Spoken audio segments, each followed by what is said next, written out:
अस्सलाम वालेकुम स्टूडेंट्स, मैं हूं Abdul Razzaq, lecturer in physics government degree college Mustafabad Kasur. बच्चों, हम चैप्टर नंबर 13 का आज लास्ट लेक्चर है जिसे हमने कंप्लीट करना है। इसमें हमने रिमेनिंग न्यूमेरिकल्स करने हैं।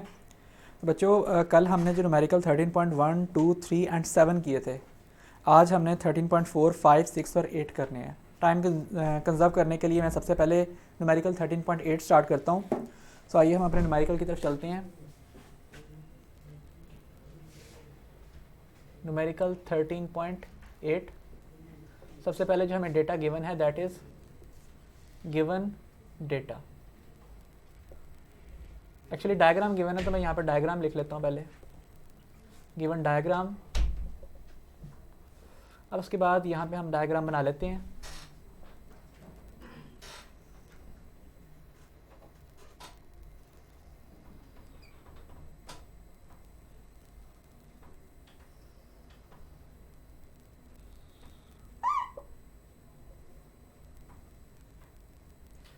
अच्छा जी, अब यहाँ पे थोड़ा सा रेस कर रहा हूँ क्योंकि यहाँ पे हमने रजिस्टर्स को अटैच करना है।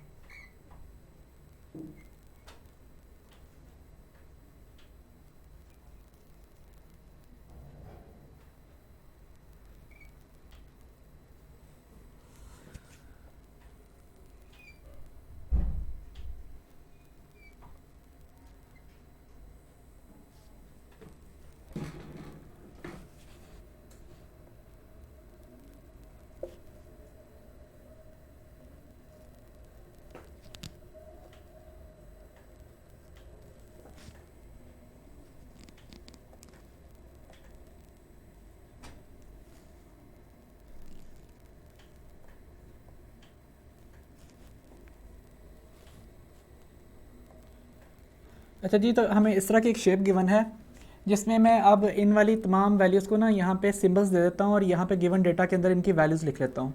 यहाँ पे मैं लिख रहा हूँ गिवन डेटा। अब सबसे पहले मैंने सिंबल E1 दिया है, तो E1 की वैल्यू कितनी है? E1 की वैल्यू है 6 volts.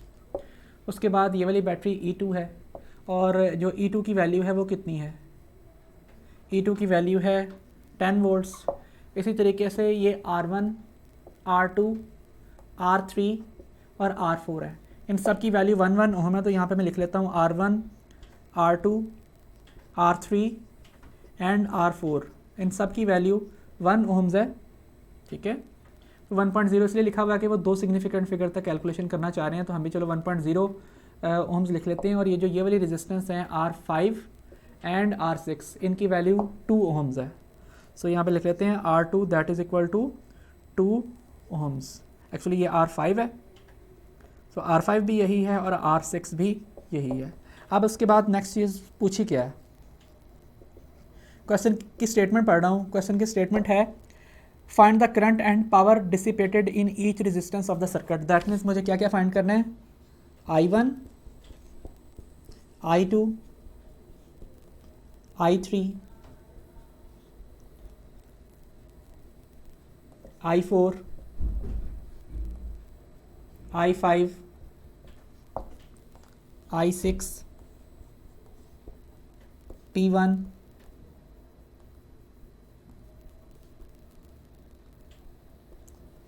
P2, P3, P4, P5 and P6। ये तमाम वैल्यूज़ मैंने यहाँ पे फाइंड आउट करनी है, ठीक है। सो हमने यहाँ पे इन तमाम वैल्यूज़ को लिख लिया है। अब बच्चों यहाँ पे ज़रा देखिए कि हमारे पास जो डायग्राम है, डायग्राम के अंदर दो बैटरीज अटैच हैं। ये वाली बैटरी करंट ऊपर को सप्लाई करना चाहती है, दैट मीन्स इस लूप में करंट जो एक्चुअल डायरेक्शन है वो कौन सी है? वो क्लॉकवाइज है। और इस लूप में ये वाली बैटरी भी करंट ऊपर की तरफ सप्लाई करना चाहती है, दैट मीन्स इसमें भी जो करंट की डायरेक्शन है वो ऊपर की तरफ है और ये डायरेक्शन एंटी क्लॉकवाइज है। तो यहाँ पे क्लॉकवाइज करंट घूम रहा है और यहाँ पे एंटी क्लॉकवाइज करंट घूम रहा है। लेकिन आपको पता है कि जब हमने सॉल्व करना होता है किरचॉफ वोल्टेज रूल के हिसाब से, तो हम लूप करंट्स अज्यूम करते हैं और तमाम लूप करंट्स की सेंस सेम होती है। दैट मीन्स या तो तमाम की तमाम क्लॉकवाइज होती हैं या एंटी क्लॉकवाइज होती हैं। अगर मैं यहाँ पे क्लॉकवाइज डायरेक्शन बनाता हूँ तो इस लूप करंट में चूंकि एक्चुअल डायरेक्शन भी यही होगी, इसका आंसर पॉजिटिव आएगा, लेकिन इस वाले का आंसर नेगेटिव हो जाएगा। और अगर मैं एंटी क्लॉकवाइज डायरेक्शन में करंट लेता हूँ तो इस लूप के लिए करंट की वैल्यू पॉजिटिव और इस लूप के लिए नेगेटिव का आंसर आएगा। तो चलिए यहाँ पे मैं एंटी क्लॉकवाइज डायरेक्शन में लूप करंट अज्यूम कर लेता हूँ कि लेट से हमारे पास ये है पहली लूप का करंट और ये है नेक्स्ट लूप का करंट, ठीक है। तो यहाँ पे मैं करंट्स को बना रहा हूँ। जो ये वाली लूप है इसके लिए करंट की वैल्यू को मैं आई ए कह रहा हूँ, और जो इस लूप का करंट है उसे आई बी कह रहा हूँ। I1 I2 इसलिए नहीं कह रहा कि I1 R1 से गुजरने वाले करंट को मैंने नाम दिया है, ठीक है। सो ये हमारे पास लूप्स बन गई हैं, दोनों ही एंटी क्लॉकवाइज डायरेक्शन में। इनके नेम रख देते हैं ABCDEF।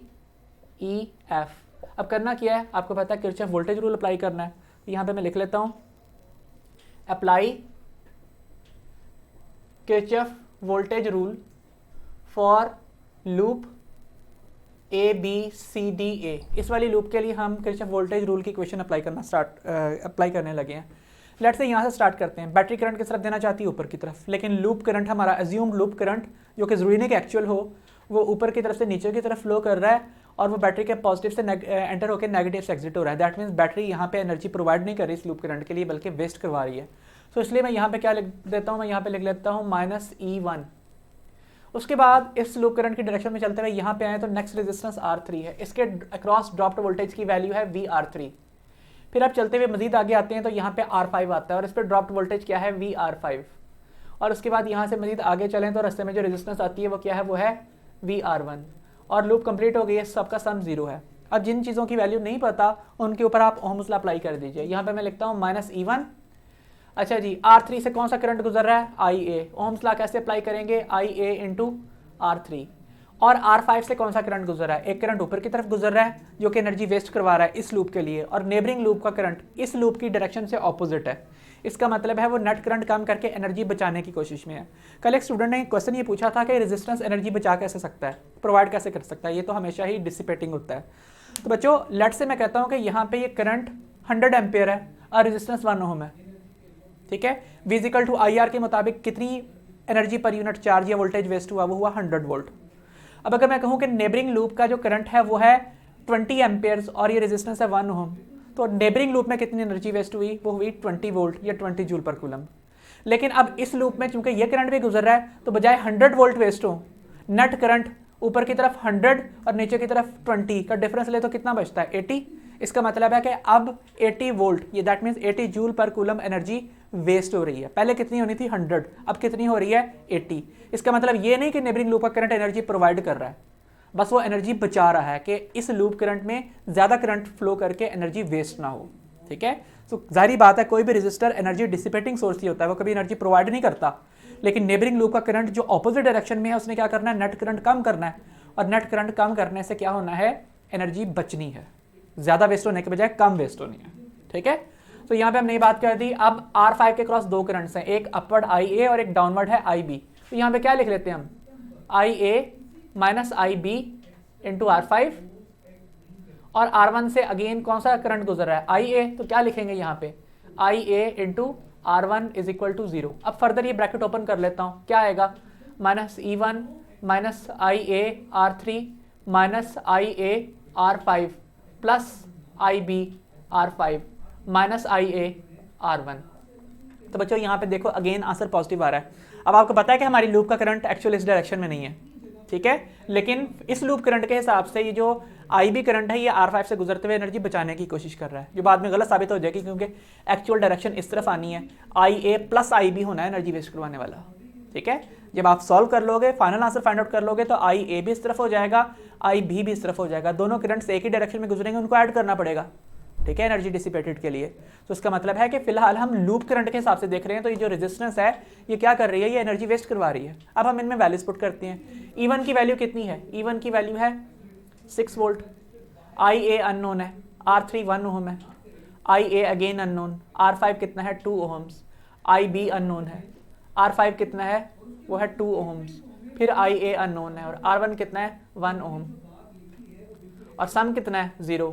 अब देखिए यहाँ पे -6 आ जाएगा, इधर कितना आएगा 1 2 3 4, that means -4 IA plus 2 IB is equal to 0। अगर आप इस इक्वेशन में से 2 कॉमन निकाल लें तो क्या बनेगा, -3 -2 IA plus IB is equal to 0। 2 को उधर ले जाके डिवाइड कर दीजिए, पहली इक्वेशन जो हमें हासिल हो रही है वो क्या है, -3 -2 IA plus IB is equal to 0। ये हमारी इक्वेशन नंबर 1 है। अब यही काम नेक्स्ट लूप के साथ कीजिए, apply Kirchhoff voltage rule for loop B C E F B C F E B B C F E B. तो इस लूप करंट के लिए हम यहाँ पे ओम्स लॉ अप्लाई करने लगे हैं। अब हमने क्या करना है कि यहाँ से स्टार्ट कर लेना है। अब देखिए बैटरी भी करंट ऊपर को प्रोवाइड करना चाह रही है, इसमें से लूप करंट भी यहाँ ऊपर की तरफ गुजर रहा है, दोनों करंट्स की डायरेक्शन सेम हो गई है। तो इस लूप करंट के हिसाब से जो बैटरी E2 का पोटेंशियल है वो पॉजिटिव होगा। यहाँ पे क्या लिखेंगे, प्लस E2। उसके बाद रास्ते में रेजिस्टेंस R6 आ रही है, उस पर ड्रॉप होने वाला पोटेंशियल -VR6। फिर रास्ते में जो नेक्स्ट रेजिस्टेंस आ रही है R2, दैट मीन्स -VR2। फिर रास्ते में जो नेक्स्ट रेजिस्टेंस आ रही है that is -VR5। Next resistance इस पाथ में R4 है, सो -VR4 और सम किसका कितना है, इन सबका 0। तो यहाँ पे मैंने इस लूप करंट के लिए जितनी टर्म्स आ रही हैं सबके लिए पोटेंशियल वैल्यूज यहाँ पे पुट कर दी हैं। अब इन पे ओम्स लॉ अप्लाई कीजिए, क्या बनेगा, E2 माइनस R6 से कौन सा करंट गुजर रहा है, IB। यहाँ पे क्या लिखा जाएगा, IB R6। R2 से कौन सा करंट गुजर रहा है, IB, इसका मतलब है -IB R2। फिर उसके बाद R5 से कौन सा करंट गुजर रहा है, IB नीचे की तरफ और IA ऊपर की तरफ। दैट मीन्स नेबरिंग लूप का करंट इस लूप के लिए एनर्जी बचा रहा है, ठीक है, वो कम एनर्जी वेस्ट होने दे रहा है बजाय ज़्यादा वेस्ट हो, ठीक है। सो इसलिए यहाँ पे क्या लिख रहे हैं हम, यहाँ पे हम लिख रहे हैं IB -IA और साथ लिखा जाएगा R5। उसके बाद ये रेजिस्टेंस रह गई है, तो इसके लिए क्या लिखा जाएगा, -IB R4 और सम लूप कंप्लीट, तो सम इनका कितना है, 0 है। अब इसमें यहाँ पे मैं अगर ब्रैकेट खोल लूँ तो क्या बन जाएगा, ये बन जाएगा E2 minus IB R6 minus IB R2 minus IB R5 plus IA R5 minus IB R4 और सम सबका कितना है, 0। अब जो वैल्यूज नहीं पता वो पुट कर लीजिए। E2 की वैल्यू कितनी है, E2 की वैल्यू 10 वोल्ट है, तो यहाँ पे क्या पुट कर लेता हूँ, 10 वोल्ट माइनस IB अननोन है, IB इज अननोन। R6 कितना है, 2 ओहम्स माइनस IB अननोन। उसके बाद R2 कितना है, R2 है 1 ओहम माइनस IB अननोन है। R4 कितना है, 1 ओहम प्लस, अच्छा जी यहाँ पे क्या आना है, यहाँ पे आना है R5, क्योंकि हमने ये टर्म ओपन की है माइनस IB R5। सो इस हिसाब से यहाँ पे क्या बनता है, यहाँ पे बनता है माइनस IB इंटू 2। फिर यहाँ पे क्या बनेगा, plus IB into R5 that is again 2। और उसके बाद जो आखिरी टर्म है ये वाली, उसके लिए क्या लिखा जाएगा, माइनस IB इंटू R4। और R4 कितना है, R4 1 ओम है और सम कितना है, सम है 0। तो यहाँ तक हमने ये लूप करंट बना ली है। अब हम क्या करते हैं, अब हम फर्दर इसको सिंप्लीफाई करते हैं। सबसे पहले मौजूद है 10 वोल्ट, 10 वोल्ट के बाद माइनस IB की वैल्यू कितनी है, 2, दैट मीन्स -2 -1 -3 -5।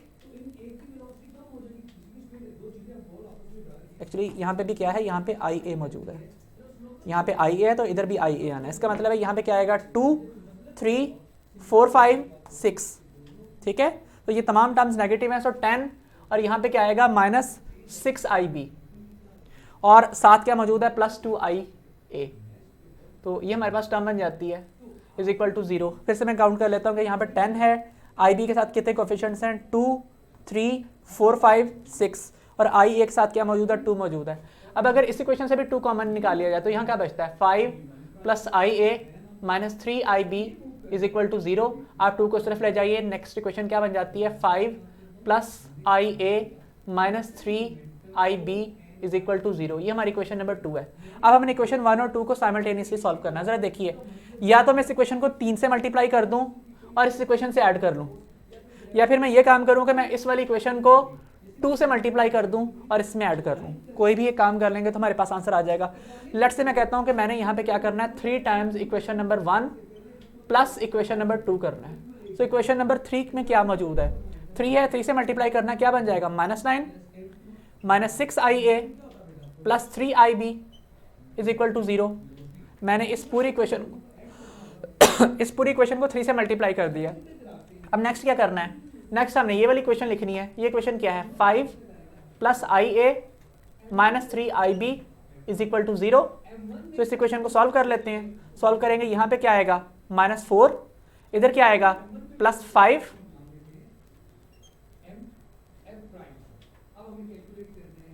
एक्चुअली -5 आएगा, -5 IA और इधर ये टर्म्स कट जाएंगी और आंसर क्या होगा, आंसर होगा 0, ठीक है।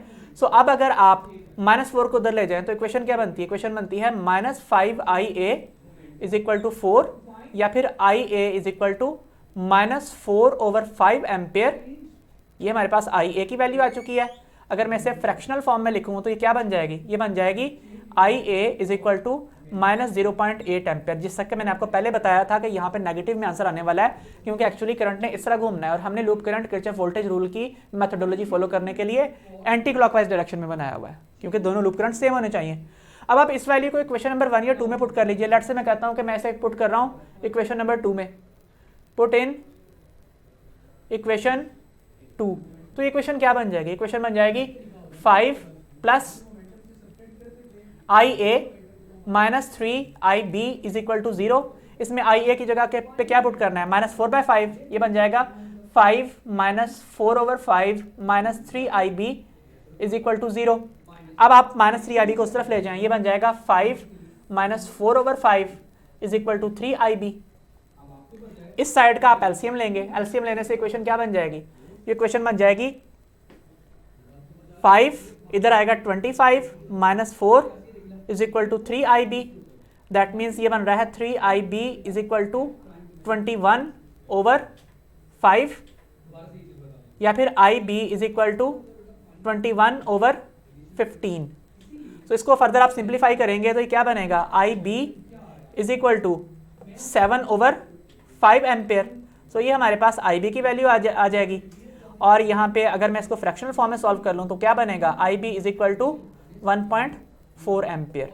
तो ये आंसर पॉजिटिव आया। उसकी वजह क्या है कि हमारे पास बैटरी भी इस तरफ करंट घुमाना चाह रही है और लूप करंट भी इसी तरफ एज्यूम्ड है, तो हमारा आंसर यहाँ पे क्या आ रहा है? पॉजिटिव आ रहा है। ठीक है, तो यहाँ तक हमने IA और IB की वैल्यूज़ को जो है वो जस्टिफाई कर दिया। उसके बाद अगला काम क्या करना है? अगला काम हमने ये करना है कि हमने ये कहना है कि IA का आंसर नेगेटिव आया, इसलिए इस डायग्राम में हमें IA की डायरेक्शन करेक्ट करनी है। दोबारा डायग्राम बनाएंगे और IA की डायरेक्शन सीधी करके बनाएंगे।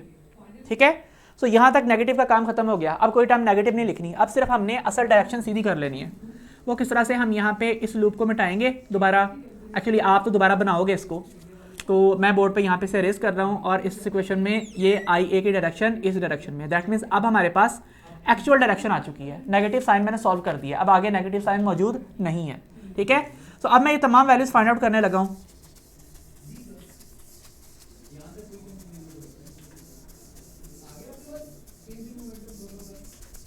अच्छा जी, अब हम यहाँ पे I1 फाइंड करते हैं। आप लोग देख सकते हो कि I1 में से कौन सा करंट गुजर रहा है? IA। तो IA की वैल्यू कितनी है? IA की वैल्यू है IA की वैल्यू कितनी आई है हमारे पास? IA की वैल्यू आई है 0.8 एम्पेयर। सो इसमें से करंट 0.8 एम्पेयर गुजर रहा है। उसके बाद मैं बात करूँ I2 की, तो I2 में से कौन सा करंट गुजर रहा है? I2 में से करंट गुजर रहा है, दैट मीन्स R2 में से करंट जो I2 गुजर रहा है उसकी वैल्यू क्या है? उसकी वैल्यू IB के इक्वल है। और IB की क्या वैल्यू है? 1.4 एम्पेयर। अच्छा, यहाँ पे ये भी लिख सकते हो कि इसकी डायरेक्शन किस तरफ है? राइट वर्ड्स है। इसकी डायरेक्शन किस तरफ है? इसकी डायरेक्शन लेफ्ट वर्ड्स है। फिर उसके बाद जो नेक्स्ट रेजिस्टेंस है R3, उसमें से गुजरने वाला करंट I3 है और I3 किसके इक्वल है? I3 IA के इक्वल है। सो IA है और IA की वैल्यू फिर से 0.8 एम्पेयर है और इसकी एक्चुअल डायरेक्शन किस तरफ है? वो लेफ्ट साइड पे है। सो यहाँ पे लिख लेता हूँ कि लेफ्ट वर्ड्स। फिर उसके बाद लिखते हैं I4 और I4 कितना है? I4 दैट मीन्स R4 में से गुजरने वाला करंट I4 IB के इक्वल है और IB की वैल्यू कितनी है? वो है 1.4 एम्पेयर और वो उसकी एक्चुअल डायरेक्शन क्या है? उसकी एक्चुअल डायरेक्शन है राइट वर्ड्स। फिर उसके बाद नेक्स्ट बारी आती है I5 की और I5 में से कौन से करंट गुजर रहे हैं? IA plus IB। अब देखिए यहाँ पे सॉल्व करने के बाद एक्चुअल डायरेक्शन क्या आई है कि R5 में से दोनों करंट IA और IB सेम डायरेक्शन में गुजर रहे हैं। इसका मतलब है जो टोटल करंट है इसमें वो क्या होगा? वो होगा IA प्लस IB और वो कितना होगा? 0.8 एम्पेयर प्लस 1.4 एम्पेयर। और उसका आंसर कितना होगा? उसका आंसर होगा 2.2 एम्पेयर और डायरेक्शन क्या होगी? डाउनवर्ड्स। तो ये आप लिख लेना। फिर उसके बाद I6 किसके इक्वल है? I6 IB के इक्वल है। तो यहाँ पे लिख लेता हूँ I6 is equal to IB और IB की वैल्यू कितनी है? IB की वैल्यू 1.4 एम्पेयर है और किस तरफ है यहाँ पे? अपवर्ड। तो यहाँ पे लिख देंगे हम साथ के अपवर्ड्स। ठीक है, मैंने सिर्फ अप डाउन के वर्ड्स लिखे हैं, आप लोग अपवर्ड्स या टुवर्ड्स लेफ्ट टुवर्ड्स राइट खुद कर लीजिएगा। करंट्स की वैल्यू हमने फाइंड आउट कर ली है। अब नेक्स्ट क्या करना है? पावर की वैल्यूज फाइंड आउट करनी है। वो किस तरह से करेंगे?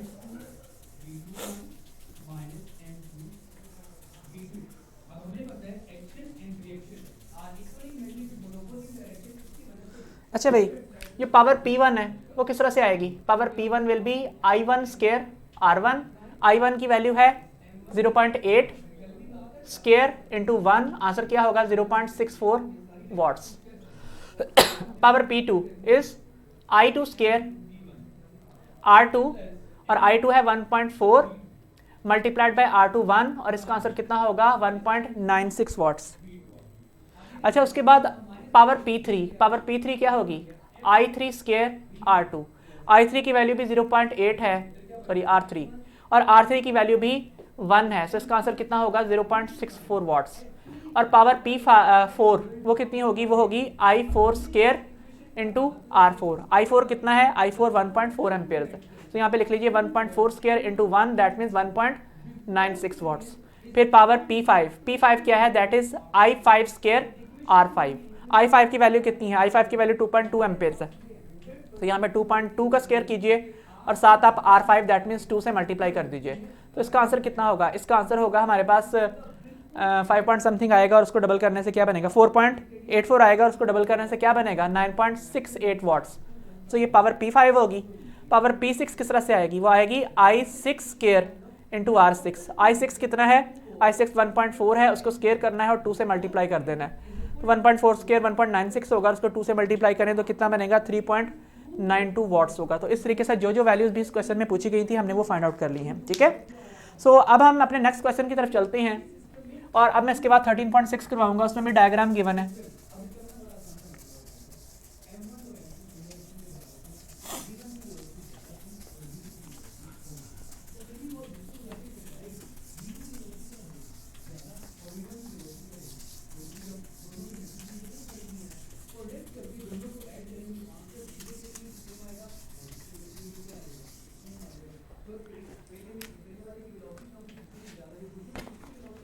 अच्छा जी 13.6 है। अब इसमें भी हमारे पास एक सर्किट डायग्राम गिवन है जिसमें एक एक्सटर्नल लोड रेजिस्टेंस लगी है, उसके साथ 2 बैटरीज अटैच हैं ऑपोजिट डायरेक्शन में। ये पहली बैटरी की इंटरनल रेजिस्टेंस है और ये उसकी EMF that means chemical reaction है जो कि एनर्जी प्रोवाइडिंग सोर्स है, ठीक है, वो बना दिया मैंने यहाँ पे। अब उसके बाद यहाँ पे नेक्स्ट बैटरी इस जगह पे लगी है, इस बैटरी की भी एक इंटरनल रेजिस्टेंस है और इसके साथ भी एक बैटरी लगाई हुई है हमने। बैटरी को मैं यहाँ पे इस तरह से शो कर देता हूँ कि ये हमारी बैटरी है और उसके बाद यहाँ पे नीचे इनका कनेक्शन आपस में मिला हुआ है, ठीक है। तो अब मैं इनको नाम दे देता हूँ। इस बैटरी की ईएमएफ है let's say E1, given data में इनकी वैल्यूज लिख लेता हूँ। E1 कितनी है, E1 की वैल्यू है 24 वोल्ट्स और E2 की वैल्यू कितनी है,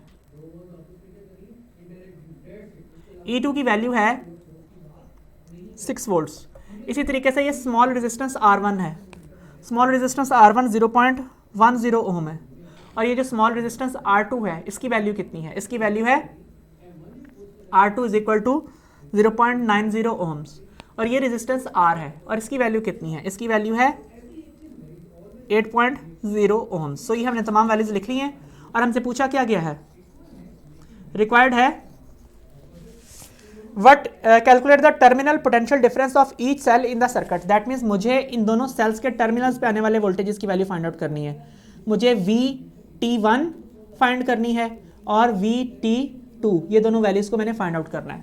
अब आपको पता है कि हमारे पास कोई भी जो सर्किट होता है उस सर्किट में एक बैटरी एक यूनिट होती है, ठीक है। बैटरी को यूनिट शो करने के लिए मैं यहाँ पे क्या कर रहा हूँ, एक बॉक्स बना रहा हूँ जो कि बैटरी को एज अ यूनिट शो कर रहा है। ये बैटरी के टर्मिनल्स हैं, ये पॉजिटिव है और ये नेगेटिव है। अगर आप यहाँ पे वोल्टमीटर लगाते हो तो वो जो वोल्टमीटर रीडिंग मेजर करेगा वो क्या मेजर करेगा, वो VT1 मेजर करके देगा, ठीक है। ये VT1 है और इसी तरीके से यहाँ पे जो दूसरा यूनिट है बैटरी का वो यहाँ पे मौजूद है, तो इसको भी मैं एक बॉक्स की सूरत में बना लेता हूँ और ये बॉक्स बना लिया और इसके टर्मिनल्स पे आने वाले जो वोल्टेजेस की वैल्यू है वो आप अगर यहाँ पे वोल्टमीटर इस तरह से कनेक्ट कर दो तो वो जो वैल्यू देगा वोल्टमीटर वो क्या होगी, वो VT2 की वैल्यू होगी, दूसरी बैटरी के टर्मिनल पोटेंशियल डिफरेंस की वैल्यू होगी, ठीक है। तो यहाँ पे हमने ये तमाम डेटा लिख लिया। अब उसके बाद क्या करना है, हमने लूप करंट लेनी है। बच्चों सिंगल लूप है, लूप करंट आपकी डायरेक्शन, आपकी मर्जी की डायरेक्शन में नहीं होगा, एक्चुअल डायरेक्शन में होगा। आपको पता है कि ये बैटरी E1 बड़ी बैटरी है, ये 24 वोल्ट की बैटरी है, जबकि E2 छोटी बैटरी है, ये 6 वोल्ट की बैटरी है। ये बैटरी करंट उस तरफ घुमाना चाहती है और ये बैटरी क्या चाहती है, करंट इस तरफ घूमे, तो जीतेगा कौन, बड़ी बैटरी। तो इसलिए आपके पास जो एक्चुअल लूप करंट है वो किस डायरेक्शन में घूम रहा है, वो इस डायरेक्शन में घूम रहा है। तो आपने जो इक्वेशन किरचॉफ वोल्टेज रूल की लिखनी है वो भी इसी डायरेक्शन में लिखनी है, ठीक है। तो ये हमारे पास इस लूप करंट की डायरेक्शन है, दैट इज आई, और वो मैंने किस डायरेक्शन में बनाई है, वो मैंने बनाई है क्लॉकवाइज डायरेक्शन में, ठीक है। सो अब हमने क्या करना है, किरचॉफ वोल्टेज रूल अप्लाई कर लेना है। यहाँ पे हम लिख देते हैं अप्लाई किरचॉफ वोल्टेज रूल। तो भाई किरचॉफ वोल्टेज रूल अप्लाई करते हैं, यहां से स्टार्ट कर लेते हैं। बैटरी भी डाउनवर्ड करंट देना चाहती है, लूप करंट भी डाउनवर्ड एक्सपोज्ड है, तो इसका मतलब है इसकी ईएमएफ E1 की वैल्यू पॉजिटिव होगी। उसके बाद लूप करंट यहां पे इस तरफ आएगा, बैटरी की ये वाली जो ईएमएफ है ये करंट नीचे को देना चाहती है, लेकिन लूप करंट ऊपर की तरफ है, दैट मींस E2 की वैल्यू आप नेगेटिव में लिखोगे। फिर उसके बाद voltage dropped across internal resistance R2, फिर उसके बाद voltage dropped across external resistance R, फिर voltage dropped across external internal resistance R1। तो यहाँ पे मैं लिख लेता हूँ VR1 इज इक्वल टू 0। अब इनके साथ हमने ओम्स लॉ लगाना है, ये क्या बन जाएगा, E1 minus E2 minus IR2 minus IR minus IR1 is equal to 0। Ohm's law apply कर दिया। इन तमाम टर्म्स को इक्वेशन के दूसरी साइड पे ले जाइए, क्या बनेगा, E1 minus E2 is equal to IR2 plus IR plus IR1 is चलो इक्वल टू, तो इस तरफ आ चुके हम, E1 minus E2 is equal to IR2 plus R plus R1। So I कैसे आएगा, I की वैल्यू आएगी E1 minus E2 over R2 plus R plus R1। ये तमाम वैल्यूज उस तरफ जाके डिवाइड होगी। अब वैल्यूज पुट कर लीजिए, I that is 24 volt minus 6 volt over 0.9 plus 8 plus 0.1, that means I is 18 over 9, that means I की वैल्यू कितनी है, 2 एम्पियर। हमें पूरी लूप करंट की वैल्यू मिल गई कि IA की वैल्यू 2 एम्पियर है। अब हमने क्या करना है, अब हमने VT1 फाइंड आउट करना है, और VT1 फाइंड आउट करते हुए मैंने इन दोनों को अलग-अलग नहीं लिखना, मैंने ये समझना कि पूरी बैटरी है और इसके टर्मिनल पे वोल्टेज VT1 आ रहा है, दैट मीन्स मैंने E1 और VR1 को अलग-अलग नहीं लिखना, एक ही टाइम लिखनी है। सो भाई ये एक बैटरी है, ये करंट नीचे को प्रोवाइड करना चाह रही है और लूप करंट भी नीचे की तरफ है, इसलिए ये वाले पोटेंशियल VT1 पॉजिटिव है। सो यहाँ पे क्या लिखा जाएगा, यहाँ पे लिखा जाएगा प्लस VT1। उसके बाद रास्ते में बाकी बैटरी का आप फिलहाल आप VT2 फाइंड नहीं करेंगे, इसको आपने अलग-अलग ही लिखना है। बैटरी करंट डाउनवर्ड है, लूप करंट अपवर्ड है, तो इसका मतलब है कि यहाँ पे ये वाले वोल्टेजेस नेगेटिव होंगे, तो क्या लिखा जाएगा, माइनस E2, फिर उसके बाद माइनस VR2 इंटरनल रेजिस्टेंस, फिर एक्सटर्नल रेजिस्टेंस VR और लूप कंप्लीट। तो क्या बन गया, VT1 is equal to E2 plus VR2 plus VR। इसके ऊपर ओम्स लॉ अप्लाई कर दीजिए, क्या बनेगा, VT1 is equal to E2 plus IR2 plus IR। Values put कर दें, VT1 E2 कितना है 24 volt plus 2 into 0.9 plus 2 into 8, VT1 is equal to 24, एक मिनट,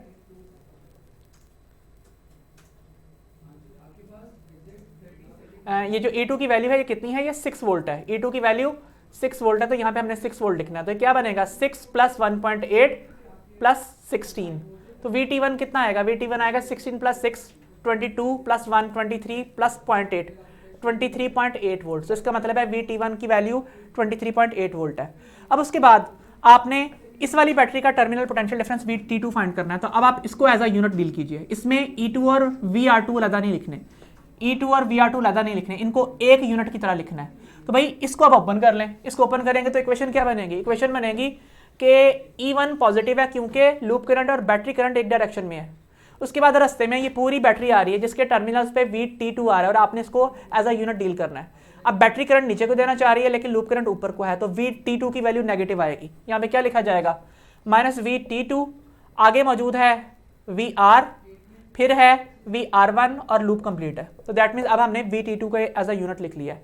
इसको उधर ले जाइए, क्या बनेगा, E1 minus VR minus VR1 is equal to VT2। इन पे ओम्स लॉ अप्लाई कर दीजिए, क्या बनेगा, E1 minus IR minus IR1 is equal to VT2।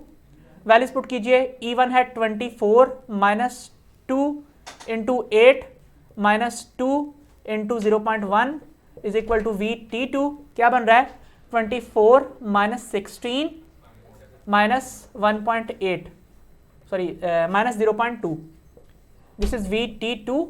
तो VT2 की वैल्यू क्या आएगी, VT2 की वैल्यू आ जाएगी 24 - 16 कितना होता है 8 -0.2 कितना बनेगा 7.8 वोल्ट। सो आप लोगों ने देखा कि VT1 कितना आ रहा है 23.8 वोल्ट आ रहा है, जबकि VT2 7.8 वोल्ट आ रहा है। सो बच्चों यहाँ पे ये बैटरी खुद 6 वोल्ट की है, तो इसके टर्मिनल पे 7.8 वोल्ट कैसे आ रहा है? उसकी वजह ये है कि ये बैटरी चार्ज हो रही है, तो चार्जिंग करते हुए आपको बैटरी के टर्मिनल पे पोटेंशियल डिफरेंस बैटरी से ग्रेटर रखना पड़ता है, जबकि जो बैटरी चार्ज कर रही होती है उसके टर्मिनल्स पे पोटेंशियल डिफरेंस उसकी ईएमएफ से कम आता है। जैसे कि इसका ईएमएफ 24 है लेकिन टर्मिनल्स पे 23.8 वोल्ट आ रहा है, जबकि यहाँ पे हमारे पास जो वोल्टेज है वो कितना है, वो 6 वोल्ट है, लेकिन टर्मिनल्स पे कितना आ रहा है 7.8 वोल्ट, जो इसकी अपनी ईएमएफ से भी ज़्यादा है। तो इस तरीके से हमने 13.6 कंप्लीट कर लिया। अब इसको रेस करता हूँ क्योंकि हमें नेक्स्ट न्यूमेरिकल स्टार्ट करना है।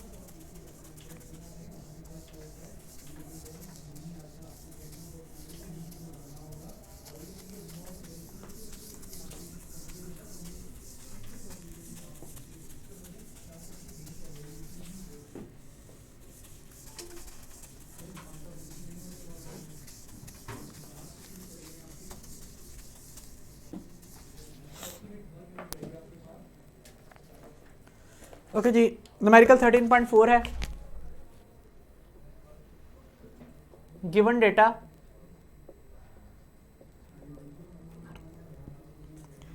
a rectangular bar of iron is 2 centimeter by 2 centimeter, that means 4 centimeter square, या फिर 4 into 10 to the raise of power -2 metre का स्क्वायर, या फिर 4 into 10 to the raise of power -4 metre square. So ये area है and 40 centimetre in length, that means length कितनी है 40 centimetre. इसका क्या मतलब है 0.40 metre. Calculate the resistance of iron if its resistivity is 11 into 10 to the raise of power -8 ohm metre. So what is required is resistance of this cross sectional area of wire.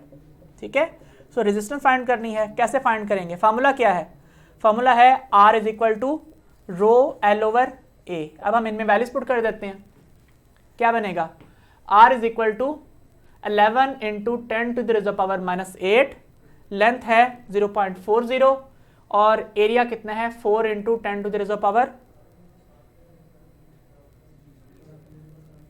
-4 metre square. ठीक है, सो यहाँ पे 4 cut जाएगा, सिर्फ answer 11 में ही आएगा। सिर्फ आपने जस्टिफाई करना है इस 10 की पावर को। तो आंसर कितना आ रहा है, आंसर आ रहा है 1.1 into 10 to the raise of power -4 ohm metre. ये काम जुबानी भी किया जा सकता है, इसमें कैलकुलेटर यूज करने की जरूरत नहीं है। ठीक है, तो ये हमारे पास आंसर आ गया। तो क्वेश्चन बहुत आसान था। अब उसके बाद नेक्स्ट है न्यूमेरिकल 13.5। इसमें गिवन डेटा क्या है,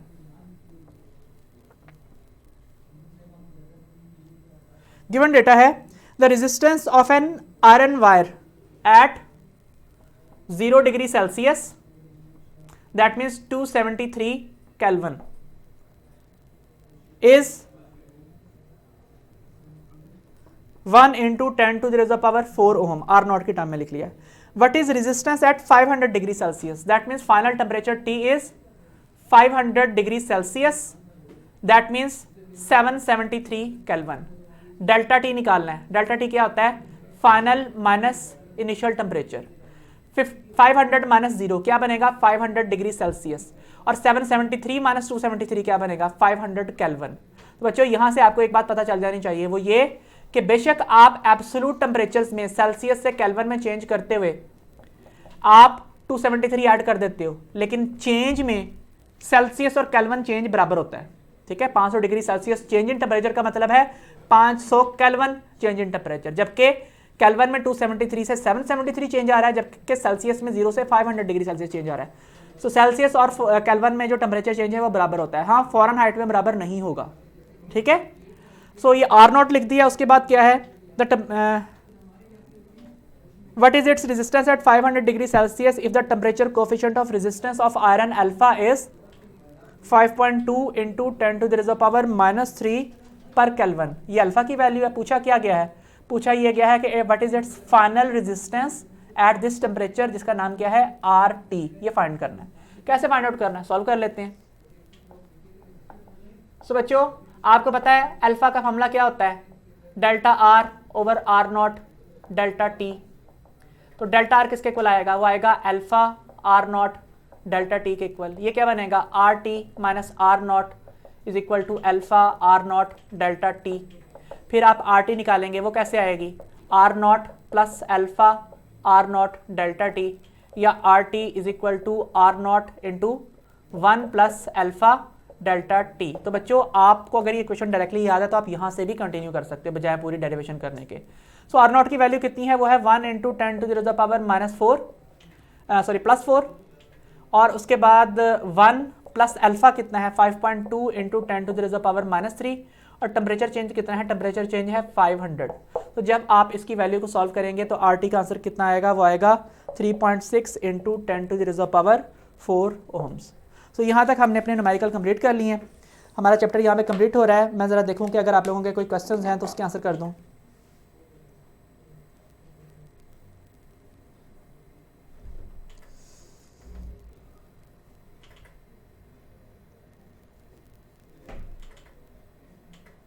ओके जी, फिलहाल तो यहाँ पे कोई क्वेश्चन आपके मुझे नज़र नहीं आ रहे, फिर भी आपके कोई क्वेश्चन हो।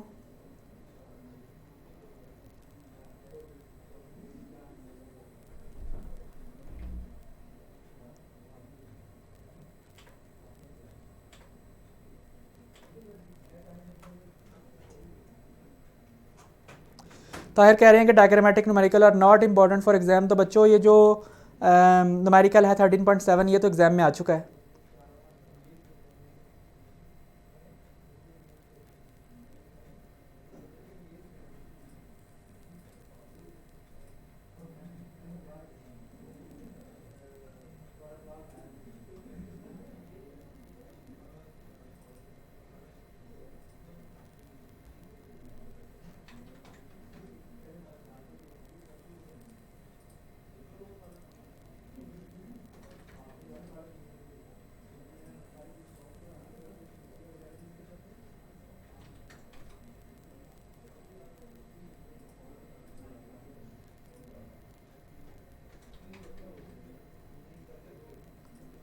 अच्छा जी, तार कह रहे हैं कि अगर डायरेक्शन चेंज करेंगे लूप करंट की एंड पर देन कॉमन रजिस्टर्स में दोनों करंट डिक्रीज ही होंगे, मीन KVR अगेन अप्लाई करना होगा।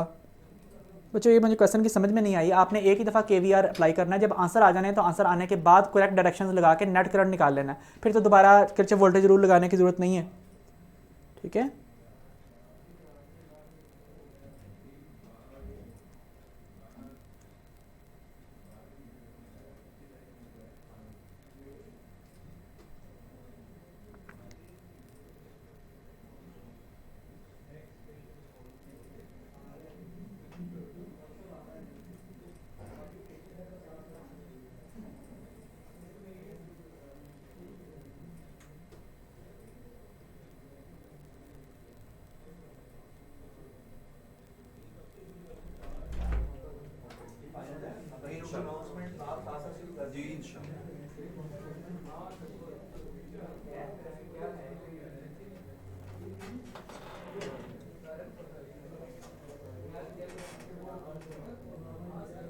शिराज फिर वही क्वेश्चन पूछ रहे हैं कि सर इंपॉर्टेंट कौन से हैं, न्यूमेरिकल हैं। तो बच्चे न्यूमेरिकल नंबर 13.1 से लेकर 13.8 तक एक्सरसाइज के क्वेश्चन इंपॉर्टेंट है, बाकी जो एग्जाम्पल 13.1 से आखिरी तक है वो भी इंपॉर्टेंट है। तो बच्चों यहाँ तक हमारा आज का जो लेक्चर है वो कंप्लीट होता है। अब आपका नेक्स्ट लेक्चर सर रिजवान के साथ है, तो आज का हमारा लेक्चर यहीं पे वाइंड अप होता है। इंशाल्लाह ताला कल नया चैप्टर स्टार्ट करेंगे इलेक्ट्रोमैग्नेटिज्म। फिलहाल आज के लिए खुदा हाफिज़।